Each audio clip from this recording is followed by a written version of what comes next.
તો એક મહત્વપૂર્ણ સમાચાર મળી રહ્યા છે। રાજ્યમાં એનાલોગ પનીર પર સરકારનો પ્રતિબંધ। એનાલોગ ડેરી પ્રોડક્ટ પર નહીં વેચી શકાય। એનાલોગ પનીર, ચીઝ અને બટરનો ઉપયોગ નહીં કરી શકાય। આવતીકાલથી જ એનાલોગ વસ્તુના વેચાણ પર પ્રતિબંધ લગાવી દેવામાં આવ્યો છે। એનાલોગ પનીરના ઉપયોગ, વેચાણ અને પરિવહન પર પ્રતિબંધ લગાવવામાં આવ્યો। લોકોના સ્વાસ્થ્યને ધ્યાનમાં લઈને આ નિર્ણય લેવામાં આવ્યો છે।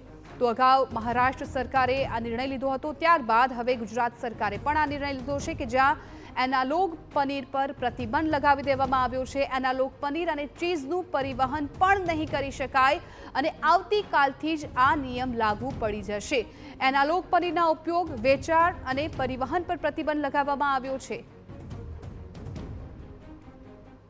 દરેક રેસ્ટોરન્ટ, દરેક ડેરી પ્રોડક્ટ વેચાણ, મોલ, કોઈ પણ જગ્યા પર એનાલોગ પનીર અને એનાલોગ ચીઝ અને બટર આનું વેચાણ પણ નહીં કરી શકે, ઉત્પાદન પણ નહીં કરી શકે અને પરિવહન પણ ગુજરાતમાં કરી શકશે નહીં।